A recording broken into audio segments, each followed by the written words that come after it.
Hey everyone, I want to make a video real quick talking about this article that I saw today that was really interesting.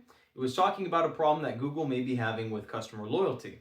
There was a survey that they had done where they had talked to a lot of different people, a lot of different Pixel users, iPhone users, and Galaxy users to kind of get an idea of who was less and more likely to switch when it came time to do their next upgrade. Now I'm going to go ahead and try to break this graph down real quick. What you're seeing in the blue is the percentage of customers who want to stay when they go to get their next upgrade. They do not want to go out and try something new. As we can see, Apple has the highest loyalty. 50% of customers do not want to leave when it's time for the next upgrade. With Samsung, it's pretty similar. 44% want to stay, with only 34% of Apple and Samsung users who are more likely to switch and try something new. Whereas on the Google side, it's a little bit different. Only 25% of Google Pixel users want to stay, where 57% of Google Pixel users want to try something different. So as we can see, this is wildly different here. 23% more people are more likely to ditch their Google Pixel than Samsung and iPhone users. It's pretty significant. Now, I can kind of understand this. After all, if it wasn't for the Google Pixel Fold, I wouldn't have a Pixel phone. This is the only reason I came to Pixel in the first place, was because they were doing something so radically different. Well, maybe not radically different. After all, Samsung had been making a phone like this for about 4 or 5 years longer than Google, but I still appreciate that they were willing to go out and make something that was, more or less maybe a fad. If Google decided they did not want to keep making the Pixel phone, then there's a good chance I would go get a folding phone from Samsung, or maybe even Motorola. I do like the Pixel phones, and I've really enjoyed the other Pixel phones since switching over. But again, these are phones that I like just because they are really good, really solid, and they don't make me want to switch necessarily, but there's also not really anything that's keeping me here. Maybe some of the camera software. The cameras are very cool, but again, I can kind of understand where people are coming from. Well, if you're in the US, there are the three main groups. You have Apple with their iPhone, you have Samsung with their Galaxy, and you have Google with the Pixel. Now let's look at those brands. Apple has been making computers and technology like this for decades. In fact, it was their iPhone that really started this whole touchscreen smartphone trend in the first place. Okay, so that's one key player, and they are the biggest players in the US. Then you have Samsung, who's been making amazing appliances and hardware for, again, decades, and they've been making computers and stuff like this for a long time. They're iPhone's biggest rival in the US, and they have been since the iPhone came out. What about Google?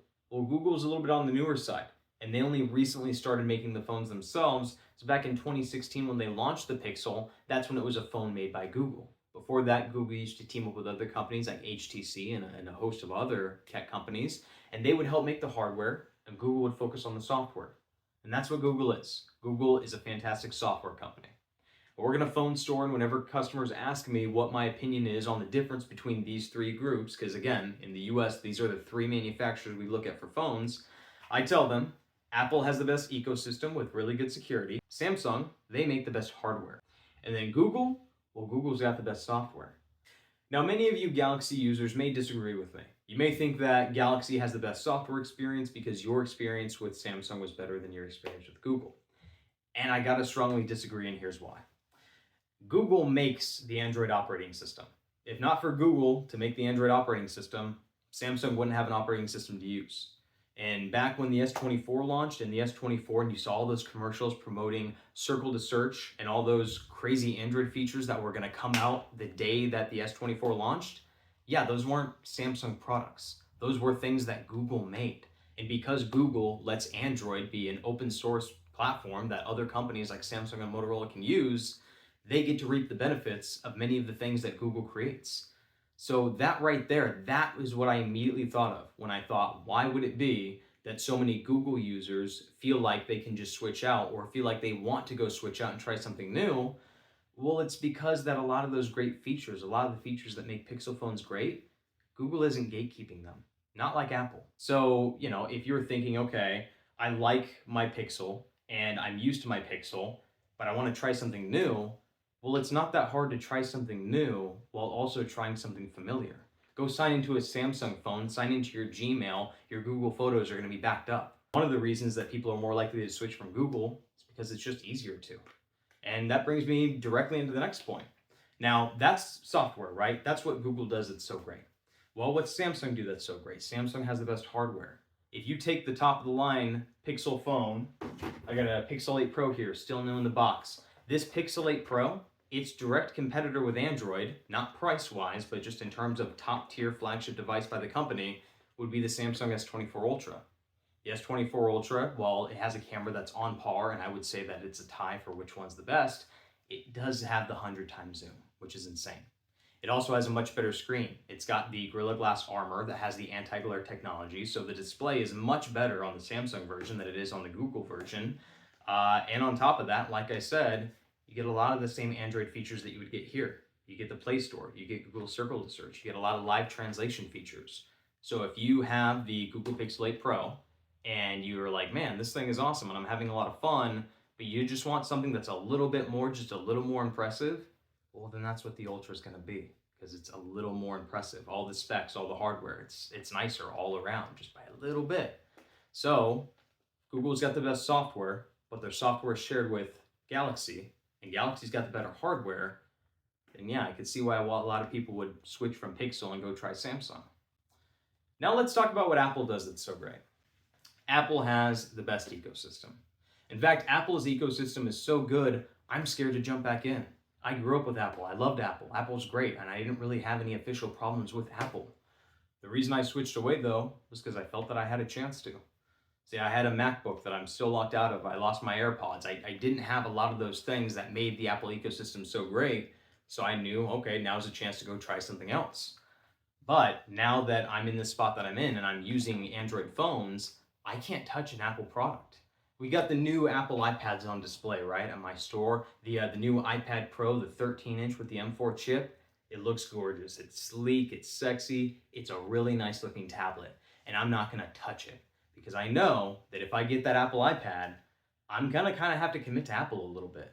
See, I've been going through and I've been getting some Google devices. And one of the things that's so nice about getting these Google devices is that if I take this Google Watch and I decide, you know what, I like this watch, but I don't really like the pixels, and I go to say like Motorola or I go to Samsung, this device is going to work just fine with those other Android devices. And in fact, I'm not going to lose any of the features because a lot of the advanced features I use by getting into the Fitbit app. So, okay, right there. Not only does Google not gatekeep their software features, they share a lot of those software features with a lot of other Android devices, but they also don't gatekeep their ecosystem.